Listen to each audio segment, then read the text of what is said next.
Bien, vamos a empezar. Los invito a pasar a tomar su lugar.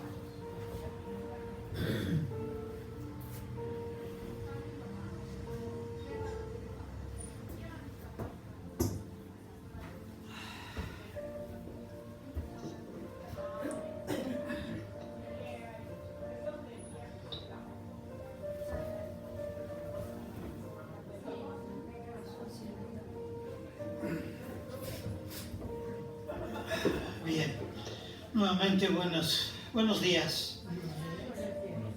Ya se dieron cuenta ahí en el cuadro, ya tenemos el cambio de la fecha. Esta iglesia, que desde que tenemos nosotros el registro, en 1980, hoy, este nuevo año 2025, ya estaríamos cumpliendo 45 años. 45 años se dicen, a lo mejor muchos, pero en cuanto al trabajo y la obra que hay que hacer, en realidad es muy poco. Es poco porque toda la vida difícilmente nos alcanzaría para poder aprender lo que se necesita, pero al menos buscamos ir cada vez aprendiendo más en la cuestión de lo que es el cristianismo. Y en esta última etapa, que es de este año y el que sigue, les he comentado que estamos entrando al concepto del humanismo, el humanismo cristiano, que finalmente es una de las últimas etapas que el ser humano debe de alcanzar. Si empezamos con el inicio histórico, arqueológico, de que venimos precisamente de una transformación y un cambio desde la evolución del mono. O sea, nosotros tenemos que combinar dos cosas: la evolución y la creación. ¿Por qué las combinamos? Porque se juntan las dos. No sabemos en qué momento la creación fue una realidad en cuanto a Dios. En cuanto a la evolución, ya está más acercado el asunto de cuándo empiezan precisamente el Homo sapiens y todo lo que es los animales. Entonces tenemos que combinar esas dos cosas: creación y evolución. Y por eso, si lo vemos por evolución, pues diríamos que tenemos millones de años en cuanto a lo que es el hombre, o el desarrollo, o la evolución del hombre. Son millones de años. Si lo vemos por creación, en ese concepto de la creación, el ser humano empezó desde el momento en que Dios decidió crearlo a su imagen y conforme a su semejanza. ¿Bien? Entonces, de ese tiempo hacia acá, decimos que son 6,000 años en creación. O sea, es más reducido el asunto. Quiere decir que el ser humano, de acuerdo a la creación, tendríamos una edad muy pequeña, 6,000 años. Y eso yo lo entiendo que es en cuanto a la forma ya de la conciencia y el pensamiento, que ya empezó a actuar de una manera más razonable. ¿Sí? Sale del concepto de animal, de andar en 4 patas, a empezar a erguirse y andar en 2.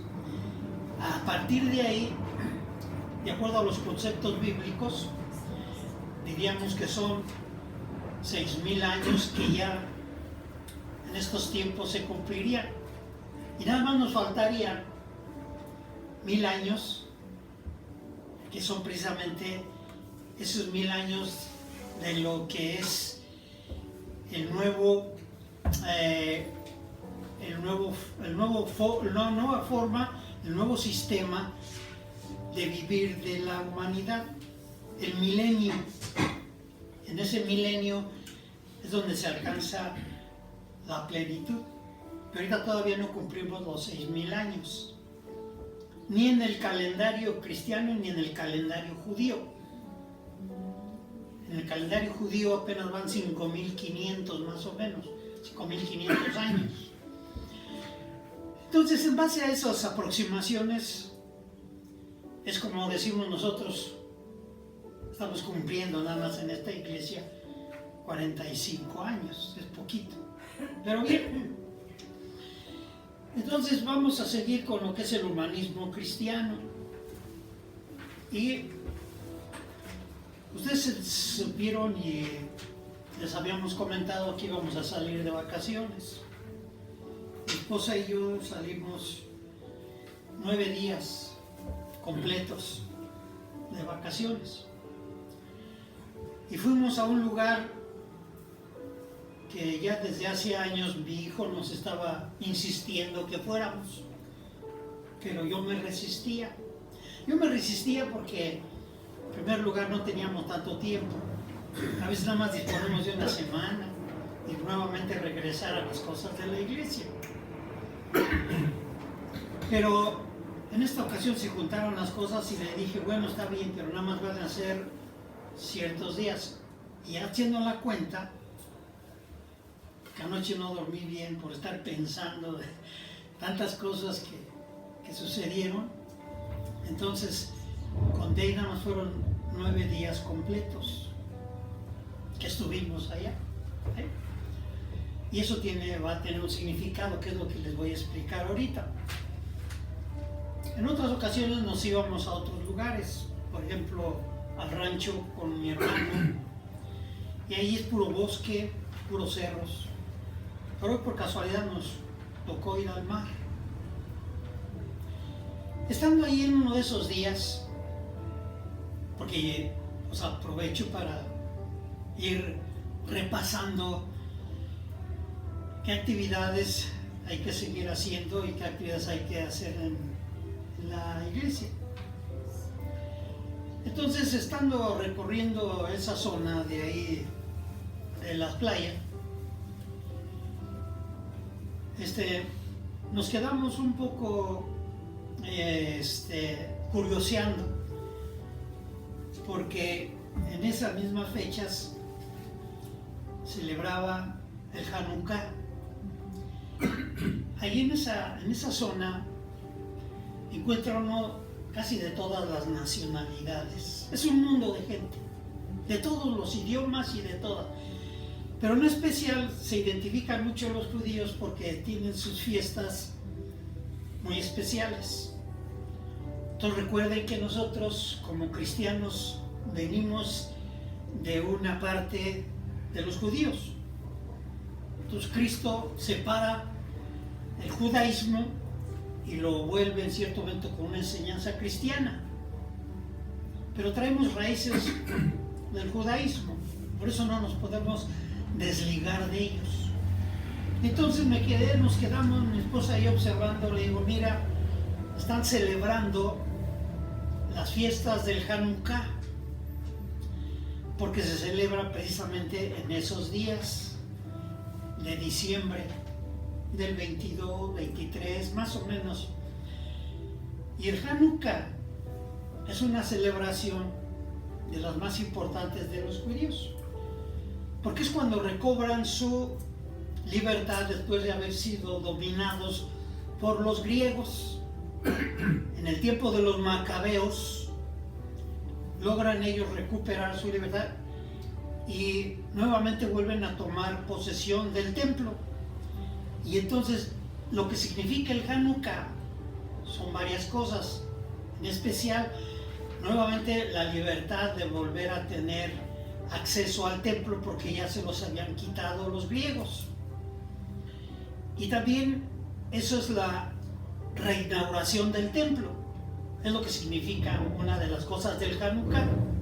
La otra es la temporada de las luces, igual, o sea, la fiesta de las luces, así también se le llama al Hanukkah, y la estaban celebrando esos días ahí, y por eso nos quedábamos un poco a curiosidad.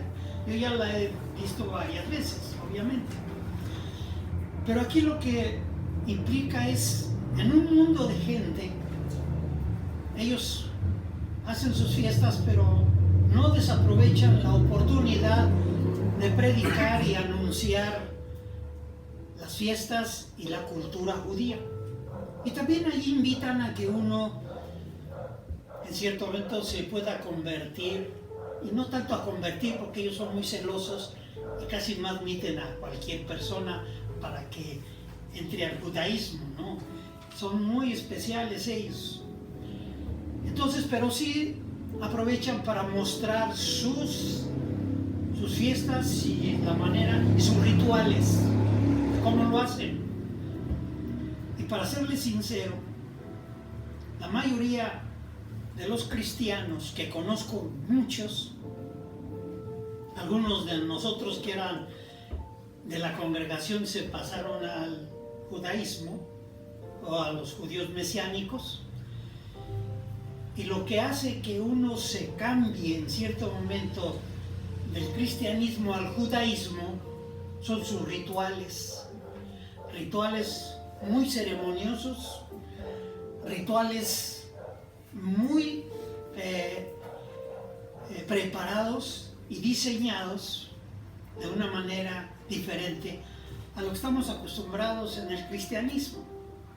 En el cristianismo decimos, pues si se hace así, pues hay que salga, no importa, al fin que a Dios le agrada todo, y como que todo lo hacemos al aventón. Ellos son muy cuidadosos, porque hasta sus propias comidas son kosher, son especiales, ellos no comen cualquier cosa. Y eso hace que muchos de diferentes religiones, inclusive del cristianismo, se pasen con ellos por sus rituales. Son cautivados y son enamorados por los rituales y las ceremonias que hacen, ¿va? Entonces, les comento esto porque fue todo lo que vivimos nosotros. En la playa estuvimos y todo eso. Pero resulta de que por casualidad nos tocó ver la última semana el libro de Jonás, el profeta Jonás. Entonces yo tuve que relacionar lo que yo tenía que hablar hoy en estos días con lo que yo había visto y había vivido. Y resulta de que hay mucha coincidencia. ¿Por qué? Precisamente porque Jonás nos muestra una parte escondida de lo que es el pueblo judío, ¿va? Que es el que yo les voy a mostrar. Así que entonces Jonás lo pongo en esta figura porque así nos lo muestra una parte de ese libro que él mismo escribió. Casi la mayoría de los profetas escribieron sus propias historias y su propio libro. Entonces Jonás escribió la suya y él la pone de una manera muy especial. Se califica él mismo como un profeta que en cierto momento es muy rebelde, un profeta rebelde, pero también un profeta apático y desidioso, y flojo y dormilón. Así se pone él. Él mismo se califica como el profeta dormilón, ¿sí? Apático, flojo y rebelde. Pero de ahí lo que saca es algo muy importante, porque esto que significa precisamente la menorá o el candelabro de 9 brazos. Si ustedes se acuerdan, nosotros cuando celebramos la Pascua, la celebramos con una menorá de 7 brazos, que es muy diferente a esta menorá de 9 brazos, que tiene un significado por eso, porque son 8 días de fiesta, una tras otra, y cada fiesta encienden una vela, o sea, una luz. Cuando empieza el primer día, encienden una luz, y después el segundo día, y tardan 8 días de fiesta, son 8 brazos, pero el 9 es como un símbolo principal, ¿sí?, de quién fue su principal maestro en el judaísmo. Y eso es lo que les voy a decir. Les muestro esto porque esa menorá o ese candelabro estaba en una de las plazas que andábamos nosotros recorriendo, enorme. Yo creo que tenía como unos 8 o 9 metros de alto, grande y encendida. O sea, impresionante. Así como la ven aquí pequeña, ahí estaba, se puede decir, como de 8 o 9 metros de altura y encendido. Entonces todo el mundo le llamaba la atención, ¿va? Y así pasamos.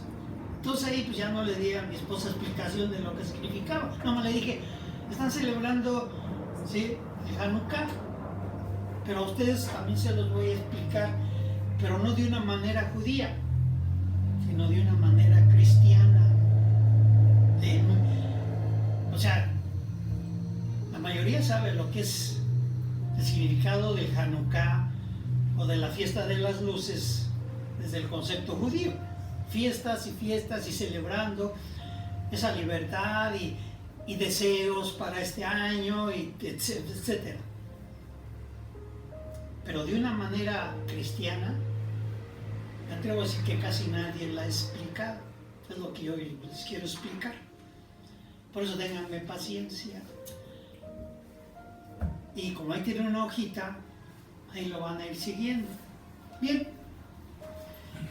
Entonces voy a dejar esto aquí en la pantalla, ese candelabro, o esa menorá de 9 brazos, para que ustedes vayan relacionando los 9 puntos que están anotados ahí. 9 puntos exactamente, uno, puedo decir, por cada brazo. ¿Sí? Pero lo que sí quiero empezar es que cuando Cristo viene, Él trata de hacerles entender que muchas cosas ya no debían de practicarse. Como eran los sacrificios, como eran todas las ceremonias que en algún momento dado, lo único que hacía era mostrar una parafernalia, o sea, una serie de eventos para que se quedaran asombrados el pueblo y los demás. Pero Jesús va a lo práctico, Jesús va a lo sencillo. Entonces, en unos de esos tiempos, voy a empezar con el Evangelio de Mateo capítulo 12, el Evangelio de Mateo capítulo 12.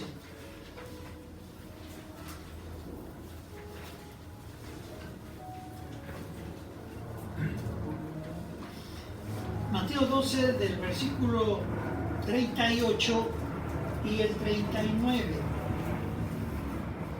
Bien, así está escrito. Recuerden, este ya es el tiempo de Jesucristo, el tiempo de Cristo. Dice 38.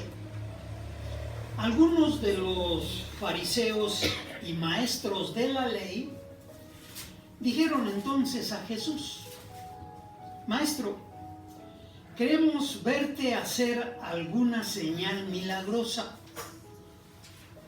Jesús les contestó: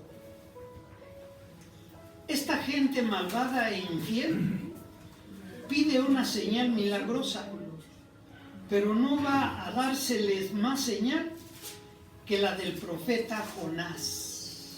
Jesús mismo retrocede más o menos 800 años. La época de Jesús, estamos hablando del año 30. retrocede 800 años acerca de Jonás, y porque Jesús también conocía toda esa literatura del Antiguo Testamento, la dominaba, y de ahí sacaba lo bueno y hacia un lado lo malo. Y ahí se refiere a Jonás, al profeta Jonás, que es al que nos tocó también a nosotros leer. Y le dice, no se les va a dar señal, sino las del profeta Jonás. Entonces, ¿cuáles fueron las señales que el profeta Jonás menciona? Eso es lo importante.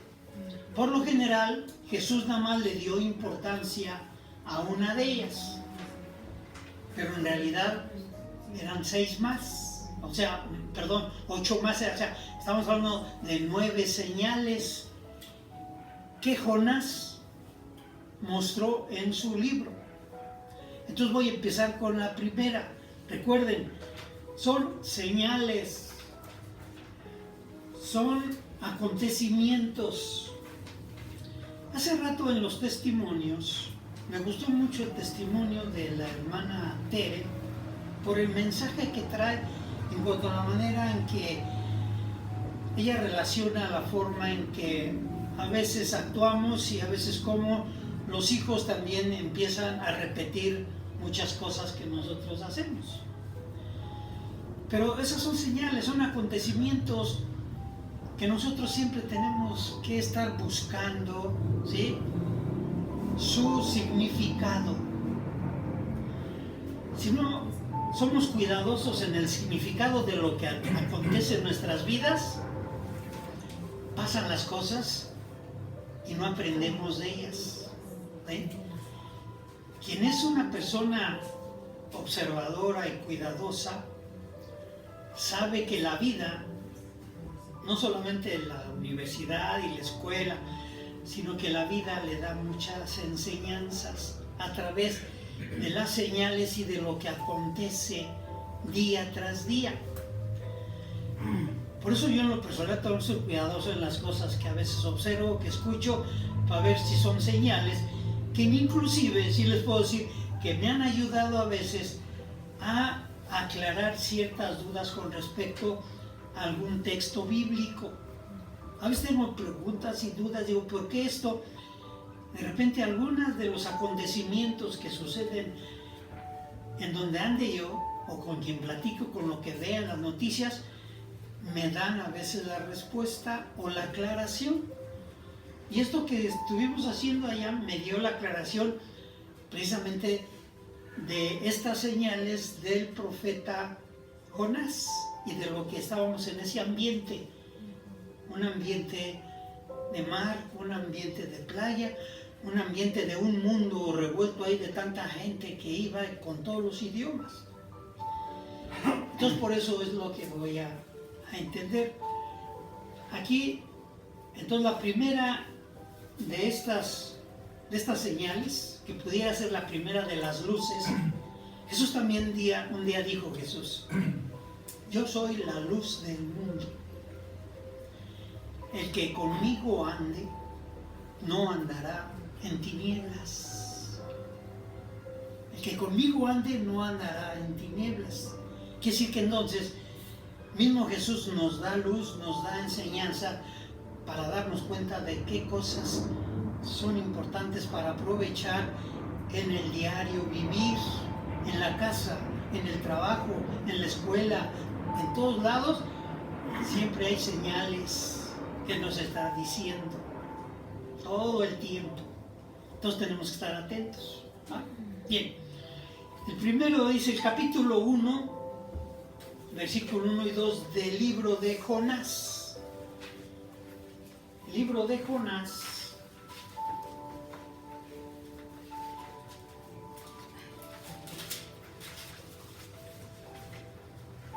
Voy a tratarme de ir rápido, pero al mismo tiempo cuidadoso para no brincarme algunas cosas que queden un poco oscuras. Bien, entonces, Jonás, capítulo 1, versículo 1 y 2. 1 y 2. Dice, el Señor se dirigió a Jonás, hijo de Amitai, y le dijo, anda, vete a la gran ciudad de Nínive y anuncia que voy a destruirla, porque hasta mí ha llegado la noticia de su maldad. Este pensamiento de Jonás, en alguna otra versión, dice: levántate y ve a predicar a Nínive. En la mente de Jonás estaba una ciudad que en cierto momento era un emblema o un símbolo de poder, de riqueza, de corrupción y de maldad. Nínive en ese tiempo. Hoy podría decirles que Nínive, si la trasladamos a hoy Nínive está en Irak. Es una ciudad de Irak, esa que invadió Estados Unidos en el año 2000, supuestamente porque tuvo mucho que ver con la caída de las Torres Gemelas y porque ahí supuestamente tenían armas de destrucción masiva. Entonces invaden Irak y la destruye totalmente Estados Unidos. Pero aquí, en ese tiempo de Jonás, estaba ya esa ciudad como una ciudad muy emblemática en cuanto al poder, en cuanto a la grandeza, pero también en cuanto a la perversión y la maldad. Entonces a Jonás le entra ese deseo o ese pensamiento de decir: Dios quiere que yo vaya a Nínive a decirles que van a ser destruidos, pero pues yo no voy a ir ahí. Yo no voy porque en algún momento dado, ¿verdad?, él no tenía todavía esa madurez, o se puede decir, esa confianza en él mismo. Entonces, en lugar de irse a Nínive, dice que mejor se va por el lado opuesto, huyendo, dice, de ese trabajo y de esa labor. El pensamiento judío es de que en cierto momento ellos piensan que tienen la capacidad o tienen el derecho de juzgar a todas las naciones. ¿Por qué? Porque mientras ellos se piensan que son el pueblo escogido de Dios, las demás naciones son pueblos gentiles y naciones gentiles que inclusive a veces ni siquiera merecen el perdón y la ayuda de Dios. Entonces aquí lo que en cierto momento implica es que el pensamiento judío actual, igual, porque Jonás es un reflejo de lo que hoy es también, piensan que ellos pueden decirle a qué país que está mal, a qué país condenar, a qué país hacerle la guerra. Y ellos siempre piensan que son el pueblo escogido por Dios. Entonces aquí Jonás, al tener ese pensamiento de ve y condena a esa ciudad y adviértele que va a ser destruida, ¿verdad?, porque está actuando mal, y sobre todo porque ha dañado al pueblo de Israel, porque uno de los principales países o naciones que dominó a Israel fue precisamente Asiria. Y Asiria también era parte también de esos lugares de Nínive en ese tiempo. Bien, así que entonces, en este primer punto es que el pueblo de Israel considera que Dios le dio autoridad por sobre las demás naciones del mundo. Eso es lo que considera el pueblo de Israel. Y con esa forma de ser, se siente con autoridad para poder dominar y hacerle la guerra a cualquier país, sobre todo a los que están a su alrededor. Entonces, esa es una de las primeras formas que a nivel cristiano se puede decir. Hubo una discusión en esos días porque el Papa celebró la Navidad, o sea, la natividad del nacimiento de Jesús. Lo celebró y en una de las, se puede decir,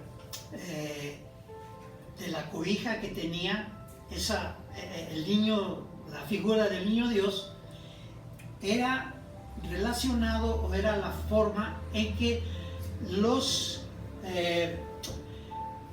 del pueblo que están ahí cerca, de los palestinos, usan en su cabeza. Ese turbante que se ponen, que tiene un estilo muy propio, y ese siempre es el que usan ellos. Ese fue el que el Papa puso abajo de la figura del niño Jesús. Entonces todo el mundo lo criticó, y en especial los judíos, porque dijeron que estaba él promoviendo a un Jesús que no era judío, sino palestino. Eso fue un escándalo, ¿eh? Todavía hay ciertos comentarios de por qué el Papa puso como una cobija, ¿sí?, para este símbolo del niño Dios, un turbante palestino. Entonces, todo eso va a seguir durante buen tiempo, esa discusión, porque en cierto momento hay esa enseñanza o ese mensaje de que Jesús no era judío, sino que era palestino. Bien, entonces esta es una situación que sucede en estos días, que necesitamos estar atentos de qué es lo que pasa. Bien, entonces aquí el número 2, o sea, el primero es que el pueblo de Israel no tiene ningún derecho, ¿sí?, de considerar o de considerarse superior a cualquier otro país del mundo, que es lo que siempre han hecho. Bien, el capítulo 1 del 3 al 5, dice: pero Jonás, en lugar de obedecer, trató de huir del Señor y se fue al puerto de Jope, donde encontró un barco que estaba a punto de salir para Tarsis. Entonces compró pasaje y se embarcó para ir allá, pero el Señor hizo que soplara un viento muy fuerte y se levantó en alta mar una tempestad tan violenta que parecía que el barco se iba a hacer pedazos. Los marineros estaban llenos de miedo y cada uno invocaba a su Dios. Por fin, para aligerar el barco, echaron toda la carga al mar. Jonás, mientras tanto, había bajado a la bodega del barco y ahí se había quedado profundamente dormido. Era una parte de su estilo de Jonás. No le interesaba lo que le pasara a los demás. Él quería seguir en su estatus de ser un profeta comodino, un profeta, como se dice aquí, dormilón, flojo, pero también rebelde. Entonces, ante eso, ¿verdad?, esa es otra de las señales que en algún momento dado tiene que ver mucho con este tiempo, ¿sí? Y a pesar, dice, de que él tenía que ir a hablarle a ese pueblo, a predicar la palabra de Dios a Nínive, dice que entonces fue rebelde y se fue a otro lado, que fue cuando entonces se levanta una tempestad ahí, y él tranquilo, en su manera muy, se puede decir, comodina de actuar. Este asunto, que es la segunda, dice: a pesar de las indicaciones de autoridades, se cree con derecho de desobedecer. Hay este tipo de acontecimientos que en algún momento dado hacen que no solamente el pueblo de Israel, el pueblo judío, en algunos casos esté en contra de lo que están haciendo ellos, sino que muchas naciones están protestando y están en contra de esta guerra que está haciendo Israel hacia Palestina. hacia Siria, ¿sí? Y ese tipo de situaciones hace que en algún momento dado, ¿verdad?, desobedezcan también. Ellos han tenido una prepotencia, y puedo decir también a veces una soberbia, para obedecer ciertas reglas que se tienen que hacer. Jonás desobedece y dice, pues yo no voy allá, aunque sea un pensamiento o una idea de que Dios me está mandando advertirle a esa ciudad. Yo no voy allá, yo me regreso porque no me interesa a mí esa ciudad, lo que le pase. Y entonces el efecto es que dice que se levanta una tempestad, y entonces es cuando todo el mundo está inquieto. El mundo, dice la Biblia, que también parece como un mar agitado, tempestuoso, cuando está en conflictos como en estos tiempos, en guerras. 3, 4, 5 guerras distribuidas en el mundo, algunas pequeñas y otras grandes. Y una de las principales es precisamente la de Israel con el pueblo de Palestina, supuestamente porque está gobernado por líderes que son terroristas, por Hamas. Entonces, Israel se le ha pedido, se le ha dicho, es más, hasta se le ha suplicado que tenga cuidado y que no masacre al pueblo palestino. Entonces ellos simplemente ignoran la obediencia, o sea, no están cumpliendo con esa obediencia. Ha habido ya condenas a nivel internacional. A nivel internacional está lo que se llama la Corte Internacional de Justicia, que sale de la ONU, y ya inclusive hasta sacaron una condena para el primer ministro Netanyahu, que es ahorita el que está gobernando Israel, y ya dictaron una condena de que él ya está siendo catalogado como criminal de guerra. Pero aún así dice, a mí no me interesa, porque yo estoy defendiendo a mi pueblo y yo no voy a obedecer las indicaciones y los mandatos ni que me dé la Corte Internacional, ni que me dé la ONU, ni que me dé la Unión Europea, ni ningún país. O sea, él cae precisamente en esa rebeldía de no obedecer las indicaciones. Por eso digo, son símbolos y son formas en que uno tiene que ir viendo señales. Y como Jonás en esa rebeldía no le interesaba que el barco se hundiera. Él se baja a dormir y dice, mientras yo esté bien, no, hasta que lo encuentran durmiendo, y es cuando dicen, ¿qué haces aquí, dormilón? Le dicen, ¿sí? ¿Por qué tú no clamas a Dios? Todos estamos preocupados, ¿sí? Porque vamos a perecer, y tú durmiendo. Y entonces ahí es cuando él también entiende que en algún momento dado puede ser también señal y mensaje de Dios. El tercero, capítulo 1 del 6 al 11. Tercero, 1 del 6 al 11 dice: Entonces el capitán fue a donde estaba Jonás y le dijo: ¿Qué haces tú aquí, dormilón? Levántate y clama a tu Dios. Tal vez quiera ocuparse de nosotros y nos ponga a salvo. Entre tanto, los marineros se decían unos a otros: vamos a echar suertes para ver quién tiene la culpa de esta desgracia.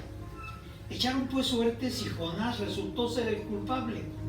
Entonces le dijeron: dinos por qué nos ha venido esta desgracia. ¿Qué negocio te ha traído aquí? ¿De dónde vienes y cuál es tu país? ¿De qué raza eres? Jonás les contestó: soy hebreo y rindo culto al Señor, el Dios del cielo, creador del mar y de la tierra. Esto es lo que es del 6 al 11 dije, ¿verdad? Bien. Jonás contó a los marineros que él estaba huyendo del Señor Y ellos al oírlo y al ver que el mar se agitaba más y más, sintieron mucho miedo y le preguntaron: ¿por qué has hecho esto?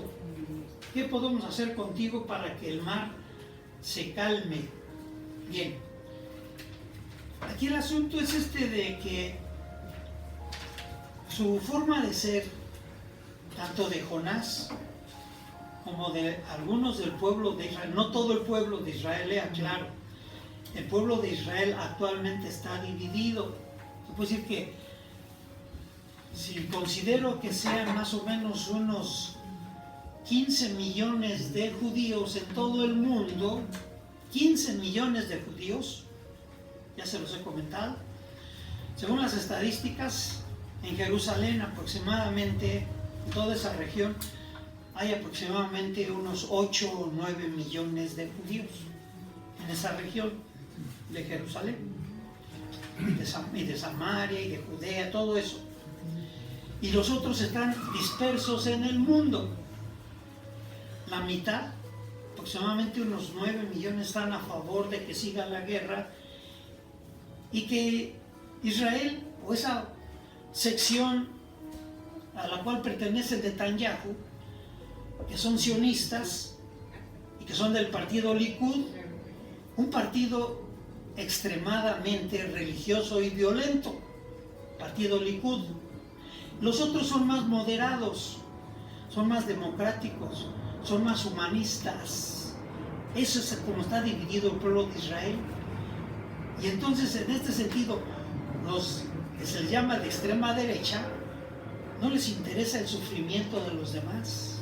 Mientras ellos están buscando su propia seguridad y tranquilidad, no importa que los demás perezcan, no importa que haya destrozos, no importa que haya masacres.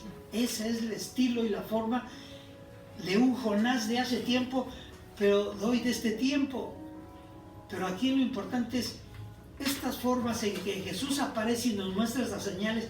Es una forma de poder entender el humanismo cristiano, ¿verdad? Entonces aquí, mientras otros sufren, ellos son extremadamente insensibles, los de aquel tiempo y de esto. Voy al 4, capítulo 1, del 12 al 17, dice: ¿qué vamos a hacer? Dice, para que el mar se calme. Y dice Jonás: pues échenme al mar y el mar se calmará. Contestó Jonás: yo sé bien que soy culpable de que esta tremenda tempestad se les haya venido encima. Los marineros se pusieron a remar con todas sus fuerzas para acercar a tierra, pero no lo lograron porque el mar se embravecía cada vez más. Entonces clamaron al Señor y dijeron: Señor, no nos dejes morir por culpa de este hombre, y si es inocente, no nos hagas responsables de su muerte, porque tú, Señor, actúas según tu voluntad. Dicho esto, echaron a Jonás al mar, y el mar se calmó. Al verlo, los marineros sintieron una profunda reverencia por el Señor y le ofrecieron un sacrificio y le hicieron promesas. Entre tanto, el Señor había dispuesto un enorme pez para que se tragara a Jonás, y Jonás pasó 3 días y 3 noches dentro del pez. Esa es la señal que Jesús solamente saca. Dice: yo no les voy a dar ninguna señal, sino solamente la señal del profeta Jonás, porque él estuvo 3 días y 3 noches dentro del vientre de ese pez, y yo, él decía, estaré 3 días y 3 noches bajo tierra, o sea, muerto. Y entonces, de acuerdo a la Biblia, Jesús estuvo también, igual que Jonás, 3 días y 3 noches en el sepulcro, y se levanta entonces. ¿Pero qué tiene que ver esto con este tiempo? Bueno, Israel aquí les dijo: nosotros, dicen los marineros, este hombre dice que está huyendo de su responsabilidad, es rebelde, y que lo echemos al mar. Él mismo está pidiendo su muerte, pero nosotros todavía vamos a hacer un esfuerzo para que no lo matemos. Pero viendo que no se apaciguaba el mar, dice entonces, decidieron obedecer lo que Jonás decía. Pero dice, no nos tomes en cuenta su muerte, porque él mismo, ¿sí?, él lo está decidiendo. Si es culpable, pues que sea su castigo. Y si él muere siendo inocente, no nos tomes esa culpa a nosotros. O sea, esto tiene también un significado muy importante. Lo que pase ahorita en un mundo en convulsión, como un mar embravecido que está provocando conflictos de la zona y a nivel mundial, eso trae consecuencias, y es lo mismo exactamente. Los efectos que tiene después, eso pocos lo entienden. Y sobre todo los judíos que en algún momento dado quieren utilizar esa forma o esa bandera de la protección. Lo primero que dicen es que nosotros tenemos que destruir a los que están alrededor de nosotros antes de que ellos nos destruyan a nosotros. Solamente estamos defendiéndonos. Y no importa que nosotros tengamos que matar, tengamos que masacrar, tengamos que exterminar a pueblos, no importa, porque también es nuestra supervivencia. Y en esa situación, entonces, la manera en que las personas humanas actúan es decir, ellos están buscando su propio mal. Este hombre está huyendo de su responsabilidad, está actuando mal, está huyendo de su responsabilidad. Si nosotros actuamos y le sucede algo, o sea, lo matamos y lo vamos a echar al mar, no nos tomes en cuenta a nosotros ese daño que él tiene que merecer por la forma en que él está actuando, ¿sí? Entonces, lo que vaya a suceder, que sea también una forma justa de hacerlo. Para los judíos, su defensa principal es el antisemitismo. Todas aquellas personas, aquellos pueblos que nos agredan y nos odien, tenemos derecho nosotros también a combatirlos y exterminarlos. Eso es lo que ellos dicen. Y los otros pueblos, en cierto momento, también tienen que estar preparándose para defenderse de lo que están haciendo hoy. Aquí el asunto es de esta forma de ser. El 4, Israel es responsable por sus decisiones y no otros de su daño. Todo lo que les pueda suceder después de todo este conflicto que están haciendo, no va a haber más responsables más que ellos mismos por estar engendrando, por estar provocando toda esa violencia, supuestamente por ese ataque de Hamás, ese ataque de aquellos terroristas que mataron a más de 1000 personas judías. Entonces ellos están tomando esa decisión, pero aquí el asunto, en un concepto de un humanismo cristiano, es decir, lo que tenga que suceder, cómo las demás naciones vayan a responder, eso va a traer también más consecuencias. Israel será él mismo responsable de lo que pueda suceder más adelante por, se puede decir, la revancha, el desquite o por el enojo que ya tienen muchas familias de haber sido realmente dañadas. ¿Sí? Voy al 5, capítulo 2 del 1 al 10. 2 del 1 al 10. Esto está hermoso, este punto, por eso quiero que, a lo mejor ustedes no lo sienten igual como yo, pero esto es realmente un mensaje muy profundo, muy hermoso en cuanto a lo que Jonás, en esa manera de que ya estaba dentro de las entrañas del pez, 3 días y 3 noches, lo que sintió, lo que realmente él con desesperación clamó, que normalmente es lo que se clama, cuando nosotros hemos pasado por situaciones difíciles. ¿Quién de nosotros no ha pasado por situaciones de angustia, de preocupación? A lo mejor un día, 2 o 3 o más. Pero esto es lo que Jonás sentía y nos transmite a nosotros como una manera humana, después de lo que había hecho, de su rebeldía, de su dejadez. Cuando él siente, ya está en esos momentos en agonía y muerte, vean lo que él clama. Capítulo 2, del 1 precisamente al 10 dice: entonces Jonás oró al Señor su Dios desde dentro del pez, diciendo: en mi angustia clamé a ti, Señor, y tú me respondiste. Desde las profundidades de la muerte clamé a ti, y tú me oíste. Me arrojaste a lo más hondo del mar, y las corrientes me envolvieron. Las grandes olas que tú mandas pasaban sobre mí. Llegué a sentirme echado de tu presencia. Pensé que no volvería a ver tu santo templo. Las aguas me rodeaban por completo. Me cubría el mar profundo. Las algas se enredaban en mi cabeza. Me hundí hasta el fondo del abismo. Ya me sentía su eterno prisionero. Pero tú, Señor mi Dios, me salvaste de la muerte. Al sentir que la vida se me iba, me acordé de ti, Señor. Mi oración llegó a ti en tu santo templo. Los que siguen a los... hasta el 10.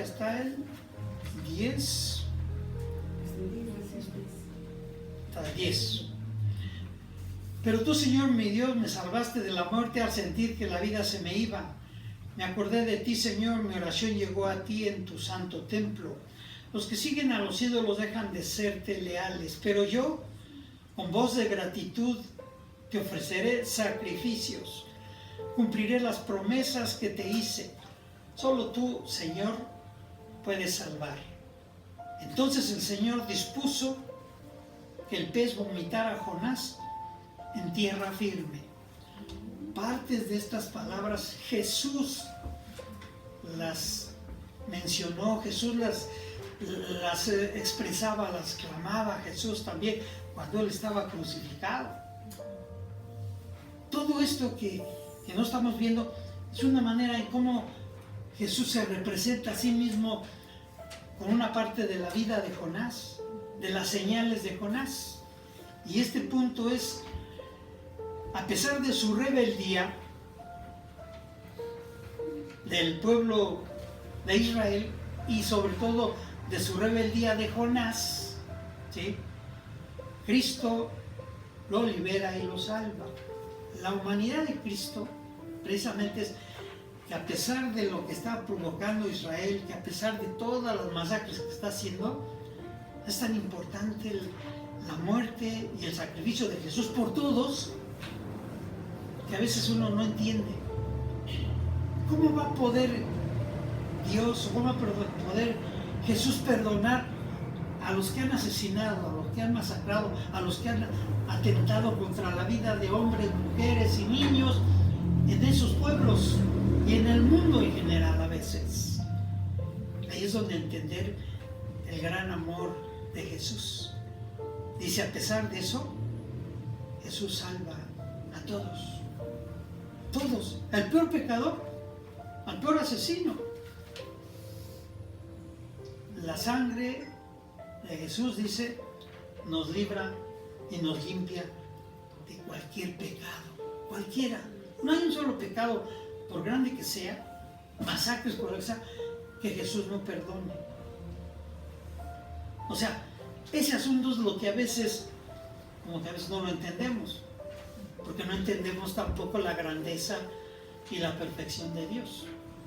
Nosotros entendemos a la muerte, nosotros entendemos al sufrimiento y el sacrificio de manera humana, y de manera humana nos duele la muerte, pero la muerte de una manera espiritual, al contrario, es una liberación, es liberarse.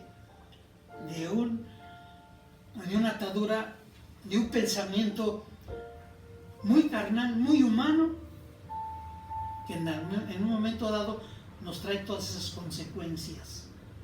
Pero eso no va más allá después de la muerte, sino que después de la muerte es algo diferente, ¿sí?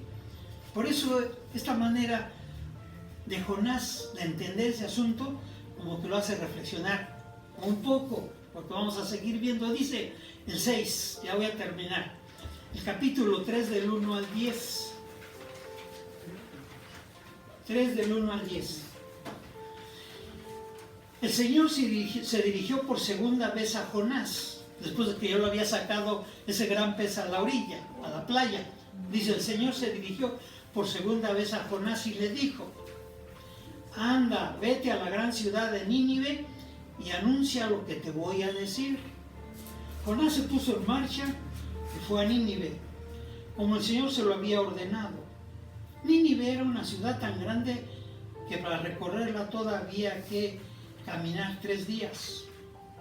Jonás entró en la ciudad y caminó todo un día, diciendo a grandes voces: dentro de 40 días Nínive será destruida. Los habitantes de la ciudad, grandes y pequeños, creyeron en Dios, proclamaron ayuno y se pusieron ropas ásperas en señal de dolor. Cuando la noticia llegó al rey de Nínive, también él se levantó de su trono, se quitó sus vestiduras reales, se puso ropas ásperas y se sentó en el suelo. Luego, el rey y sus ministros dieron a conocer por toda la ciudad el siguiente decreto: que nadie tome ningún alimento, que tampoco se dé de comer ni beber al ganado y a los rebaños. Al contrario, vístanse todos con ropas ásperas en señal de dolor y clamen a Dios con todas sus fuerzas. Deje cada uno su mala conducta y la violencia que ha estado cometiendo hasta ahora. Tal vez Dios cambie de parecer y se calme su ira y así no moriremos. Dios vio lo que hacía la gente de Nínive y cómo dejaba su mala conducta y decidió no hacerles el daño que les había anunciado. Aquí todavía Jonás y todavía el Antiguo Testamento habla de un Dios religioso, que eso no tiene nada que ver con el Dios de Jesucristo o el Dios cristiano. El Dios religioso es que si te arrepientes, el mal que te podría venir o lo que Dios te podría traer de juicio y condenación, entonces Dios se arrepiente y ya no te va a castigar. Ese todavía se considera como un Dios que a veces se enoja y se molesta cuando la creación actuamos mal. Eso solamente lo hacemos nosotros los padres. Si vemos que nuestros hijos desobedecen, no actúan, inmediatamente nos ponemos en ira, nos enojamos. Pero Dios nunca es semejante a nosotros. Nosotros tenemos que encontrar la semejanza con Dios. Y no importa lo que haga la gente, no importa, pero Dios jamás va a hacer ni a cambiar su condición y su estado de ánimo. Porque Dios dice, no es hombre para que mienta, ni hijo de hombre para que se arrepienta. Y a veces a Dios lo hacemos igual a nosotros. Ya se enojó Dios, ahora sí va a descargar su ira, ahora sí va a descargar su castigo, y por eso te está castigando Dios, por eso te está yendo mal, porque tú no has actuado bien, has hecho cosas malas. Ese es un concepto religioso que todavía a la fecha se sigue usando muy regularmente. Y por eso a Dios se le considera como un Dios de temor, de angustia y de miedo. Y por eso en estas fechas de fin de año, de Navidad, ¿sí?, quieren hacer las paces con la gente, quieren hacer las paces con Dios, y se llenan las iglesias. Bueno, menos esta, ¿no? Porque a esta se les dieron vacaciones.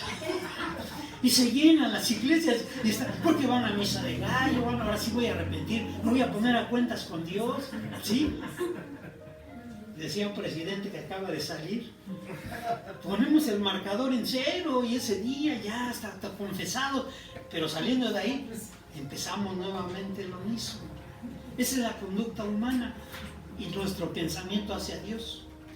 Dios dice, no cambia de parecer, a pesar de lo malo que actuemos nosotros, cualquier persona, ¿sí? Bien, eso es lo que a veces cuesta mucho trabajo de entender, ¿sí?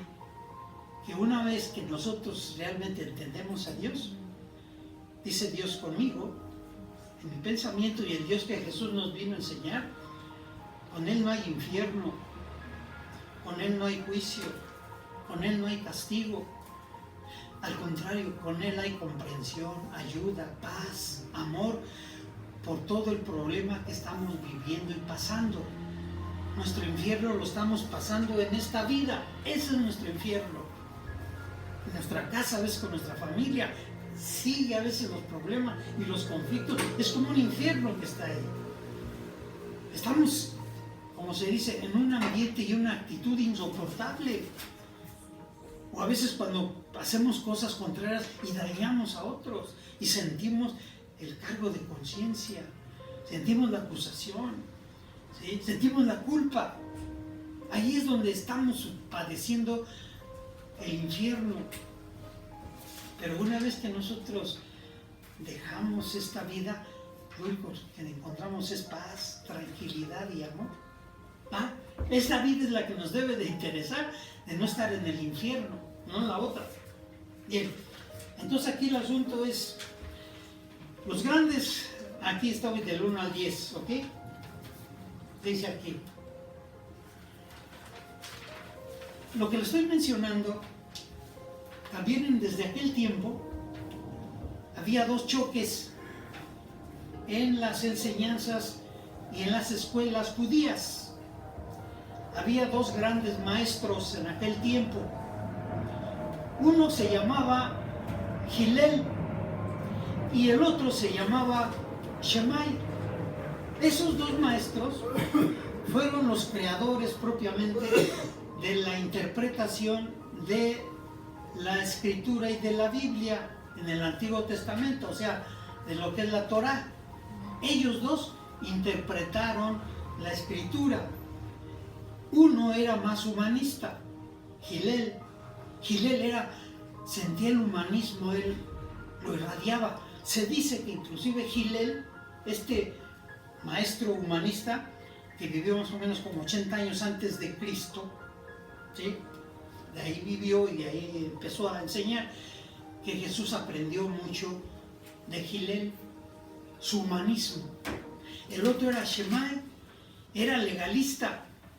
Ese condenaba, ese actuaba de una manera muy agresiva y dañaba a veces a las personas. O sea, el legalismo de Shammai contrastaba con el humanismo de Hillel.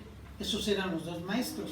Entonces, cuando uno analiza los textos bíblicos, hay algunos textos bíblicos que vienen precisamente con una carga muy fuerte de humanismo, porque eran precisamente enseñanzas diferentes. Pero cuando hablamos de daño, de condenación, entonces sabemos qué tipo de maestro era el que enseñaba esto, que era Shammai.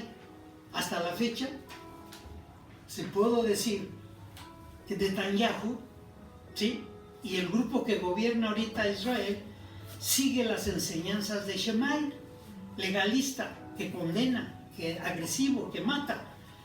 Shammai inclusive estaba más enfocado, y eso fue precisamente la manera en que se condenó a Jesús, por lo que él hacía, por lo que él enseñaba, que estaba en desacuerdo la mayoría de los escribas y de los fariseos, que se guiaban por las enseñanzas de Shammai. Entonces ahorita también se mueven esas dos enseñanzas. Y en las iglesias cristianas, cosa curiosa, les puedo decir, porque las conozco a la mayoría, 45 años que tengo en las cosas de Dios, me han permitido conocer a la gran mayoría de los movimientos de las iglesias cristianas principalmente. Y el 80% de las enseñanzas de las iglesias cristianas, inclusive la católica, el 80% de todos son enseñanzas que van relacionadas con esta enseñanza de Shammai. Muy pocas las de Hillel, porque Hillel es humanista. A Hillel le interesaba el amor. Él fue inclusive el que dijo que después Jesús lo perfeccionó: no hagas a otros lo que no quieras que te hagan a ti. Esas fueron palabras de Hillel, de los maestros o de los rabinos de antes de Jesucristo. Por eso hay que entender por qué la Biblia a veces está cargada con condenación, con daño, con amenazas. Pues son inclinados de una escuela y el humanismo de otra escuela. Y Jesús, 100% la escuela de Hillel. Entonces aquí este asunto es: los grandes rabinos de Israel como Hillel y el otro Shammai, o sea, Hillel sí conoce los mensajes de Dios. Los otros tan solo promueven sectarismo y fanatismo, y ante mensajes verdaderos las personas se convierten y se arrepienten, cuando realmente son mensajes humanistas. Cuando son mensajes de amenaza, de condena, ¿sí?, las personas no se convierten, ¿no? ¿Qué diferencia hay entre una persona que se convierte y una persona que se arrepiente? Mucho. Porque si mi vida ha sido siempre provocar daño, actuar mal, dañar, solamente interesarme por lo mío, ¿sí? Pero de repente alguien me dice: oye, acércate a Cristo, mira, tus problemas van a menguar, o van a terminar, o van a disminuir. Es bonito acercarse a Cristo, ¿sí? Él te va a perdonar todo lo que has hecho. Mi necesidad que yo tengo y esa carga que traigo, a veces es una carga muy fuerte, de tanta culpa, entonces hace que yo vaya a las iglesias, a la que sea, con tal de tener un poco de paz espiritual. O sea, si yo me arrepiento, puede que yo pueda encontrar un poco de paz y tranquilidad. Pero eso lo hice, ¿por qué? Porque me asusta el infierno, me asusta la condenación, me asusta el castigo que yo vaya a tener si no me arrepiento y si no busco de Dios. Y el 80% de las iglesias cristianas predican y enseñan el arrepentimiento, no la transformación, no el cambio. El cambio es a través del humanismo. Ahí es cuando entonces la persona empieza a sentir y a tener una vida diferente. Bien, estoy con el 7, capítulo 4 del 1 al 3. Sigo con Jonás, 4 del 1 al 3. A Jonás le cayó muy mal lo que Dios había hecho y se disgustó mucho. Así que oró al Señor y le dijo: mira, Señor, esto es lo que yo decía que iba a pasar cuando aún me encontraba en mi tierra. Por eso quise huir deprisa a Tarsis, pues yo sé que tú eres un Dios tierno y compasivo, que no te enojas fácilmente, y que es tanto tu amor que anuncias un castigo y luego te arrepientes. Por eso, Señor, te ruego que me quites la vida. Más me vale morir que seguir viviendo. Pero el Señor le contestó: ¿te parece bien enojarte así? Este punto es la actitud de Jonás. Jonás sale del pez y otra vez dice: escucha la voz de Dios, ve otra vez a Nínive, pero ahora no huyas como la primera vez.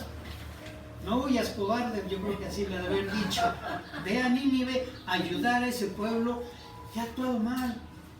Es un pueblo rebelde, es un pueblo guerrero, es un pueblo que mata, es un pueblo que agrede, es un pueblo que solamente se dedica a lo malo. Ve y háblales. Esta es la predicación y el mensaje de Jesús que siempre hacía. Y es el mensaje cristiano que hasta la fecha se tiene que dar ante todos los pueblos, ¿sí?, que están actuando mal. Ve y conoce a Dios, pero no para que te va a condenar o te va a matar, simplemente porque es una nueva forma de vivir. Yo se los he dicho porque yo lo escuché, creo que a los 2 o 3 días que yo me acerqué a una iglesia, me gustó esa palabra que oí y nunca se me olvida, nunca.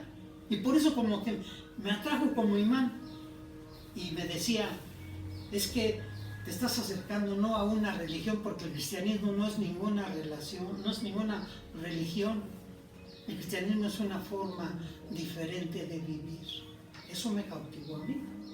Eso me llamó la atención. Porque antes, pura religión, castigo si no vas a la iglesia, castigo si no te portas bien. Repito, eso es lo que hay que evitar. Las personas tienen que acercarse a Dios de una manera diferente de vivir. Cuando ya nos hemos cansado a veces de tropezar una y otra y otra. Bueno, que no hay otra forma de vivir. Sí, hay una. Acércate a Cristo. Pues si ya conozco a fulano, él ya tiene como 20 años, va a la iglesia, dice que es cristiano, todos los días, o a veces 3 veces a la semana, sale de su casa con su Biblia en el brazo. Y si vieras a su familia cómo es, no hay diferencia entre los que van a esa iglesia y los que no van. O sea, hay muchos testimonios que desaniman a la gente cuando no les dicen de acercarse a Dios, de conocer la palabra de Dios, conocer a Jesús. No es una religión, es aprender una manera diferente de vivir, de comportarse, de actuar. Cuando yo entendí eso, mi mujer se fue de rodillas a la villita, porque entonces dijo, ahora sí va a cambiar mi marido, porque antes, pues es que antes no me soportaba. Pero entonces cuando yo dije, también yo voy a empezar a leer, entonces ella dio gracias y yo haber dicho, me voy a darle gracias a la Virgen. ¿Por qué? Porque ya era una necesidad para mí cambiar mi forma de vivir. Yo mismo ya sentía que me ahogaba, la forma en que yo vivía, la forma inclusive como la trataba. A ella y a mi hijo de 4 años, al mayor ahorita. Antes ha sido bueno. Él fue el que nos pagó las vacaciones. Si no, ni siquiera. Pero cuando yo entendí esa palabra, por eso digo, las palabras que realmente vienen a través del Espíritu son palabras que nos transforman. No nos hacen que nos arrepintamos, nos transforman. Y cuando yo digo, es que Jesucristo y el cristianismo no es ninguna religión, es un cambio de vida. Eso fue lo que a mí me hizo que yo empezara a transformarme. Bien. Entonces aquí este asunto es, los judíos fanáticos como Jonás prefieren sacrificarse que buscar la salvación para otros. Él dijo, ¿para qué quieres que fuera yo a Nínive? Pues si tú los ibas a salvar, ahora si yo me quiero morir. Dice que le dio tanto coraje a Jonás que él definitivamente se alejó, se fue a una orilla de la ciudad esperando a ver qué hacía Dios con esa ciudad. Y dice, ¿por qué? Porque los fanáticos, el fanatismo, los legalistas prefieren morir ellos, ¿sí?, a que se salven otros. Es lo que Jonás quería. Yo prefiero morir, me decía. Dice Dios, pues si quieres morirte, pues ándale. Pero esa ciudad se arrepintió. Esa ciudad va a tener, pues, una nueva oportunidad porque está viviendo de una forma diferente. El 8. Llevo 8 luces. Son 9. Dice el capítulo 4 del 4 al 9. Capítulo 4 del 4 al 9 dice, pero el Señor le contestó, ¿Te parece bien enojarte así? Jonás salió de la ciudad y acampó al oriente de ella. Allí hizo una enramada y se sentó a su sombra, esperando a ver qué le iba a pasar a la ciudad. Dios, el Señor, dispuso entonces que una mata de ricino, allí en estas versiones de ustedes dice una calabacera, aquí dice una mata de ricino. Ahorita les explico la diferencia. Que una mata de ricino creciera por encima de Jonás y que su sombra le cubriera la cabeza, para que se sintiera mejor. Jonás estaba muy contento con aquella mata de ricino, pero al amanecer del día siguiente, Dios dispuso que un gusano picara el ricino y este se secó. Cuando el sol salió, Dios dispuso que soplara un viento caliente del este, y como el sol le daba a Jonás directamente en la cabeza, él sintió que se desmayaba y quería morirse. Más me vale morir que seguir viviendo, decía. Pero Dios le contestó: ¿te parece bien enojarte así porque se haya secado la mata de ricino? Dice: ¿te parece bien enojarte así porque se haya secado la mata de ricino? Claro que me parece bien, respondió Jonás. Estoy que me muero de rabia. Palabras de Jonás. Esta actitud, precisamente de su manera de ser, es que Dios le hace ver a Jonás que puede ser un instrumento de vida o de muerte con la planta de ricino como símbolo. ¿Por qué nos habla aquí? El otro símbolo importante, aparte de la ballena, es esta calabacera o esta planta de ricino. Analizando lo que implica esta planta de ricino, yo no me había dado cuenta hasta que empecé a investigar. Es una planta que tiene dos propiedades. Esa planta de ricino o se usa como un veneno, las semillas matan, si se comen así, dice, por eso hay que tener cuidado. Esa planta de ricino, quien tiene plantas de ricino, tiene que saber cuidarlas, porque crecen así como enredaderas grandes. Dios hizo que creciera esa planta de ricino para que protegiera a Jonás, dicen, del calor que estaba pasando. ¿Pero por qué le puso esa planta? Para que entendiera que él simbolizaba también esa planta de ricino. Que si se sabe cuidar, esa planta es medicinal. Porque el ricino, yo me acuerdo, no sé si ustedes o sus mamás, pero les daban cucharaditas de aceite de ricino para aliviarse, porque les curaba de muchas cosas. No sé si mi mamá nos daba esa planta o ese jarabe de ricino, hasta lo venden en boticas y en farmacias, porque ayuda a la digestión, ayuda, no sé, a la diarrea, ayuda a muchas cosas, siempre y cuando ya está procesado y es el ricino. Pero si se comen las semillas por descuido, es tóxica y se mueren. Esa es la diferencia. Dios está mostrando, ¿sí?, que la forma de Jonás y la conducta de Jonás y la conducta de Israel actualmente, ¿sí?, ha sido el pueblo de Israel de dos formas. El pueblo de Israel ha traído mucha bendición al mundo, el pueblo de Israel, porque muchos sabios, muchos médicos, muchos científicos han salido de Israel, o sea, son judíos. Es una bendición traer ese tipo de gente, pero también han salido los peores, ¿sí?, hombres que matan, asesinan y masacran. O sea, esa planta con la cual Dios hizo que se cubriera Jonás, ¿sí?, ¿es tóxica o es saludable? Por eso en el encabezado del humanismo pongo yo: el humanismo es salud y vida, y el egoísmo es tóxico y es muerte. Eso es lo que simboliza esta presencia, este símbolo de Jonás bajo esa planta o esa mata de ricino o de calabacera que hay en otras versiones. Entonces eso es lo importante que significa ese asunto, ¿sí? Por eso el último, que es el capítulo 4, 10 y 11, que con esto ya está, se termina y se cierra la señal, si es la novena lámpara o la novena luz. Recuerden que Hanukkah significa fiesta de las luces, ¿sí? O fiesta de las señales. Bien, entonces dice el capítulo 4, 10, 11.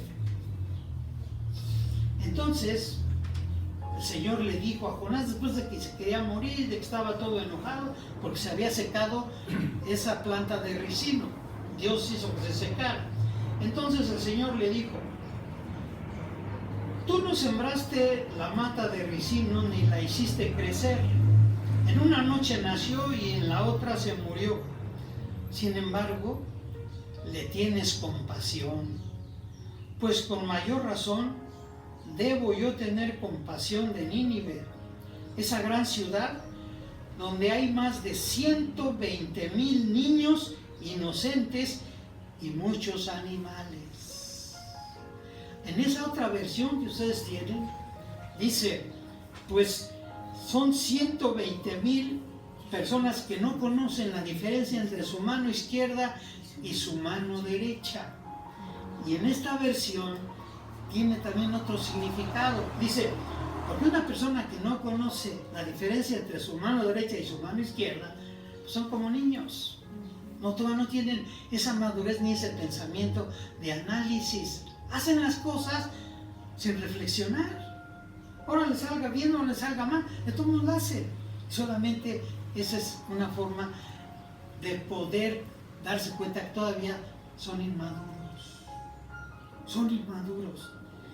Y lo que aquí se muestra es que el mundo, de acuerdo a esta forma en que entendemos si el mensaje de Dios es, Dios anuncia que la mayoría del mundo somos como niños. Todos no sabemos la diferencia entre la mano derecha y la mano izquierda.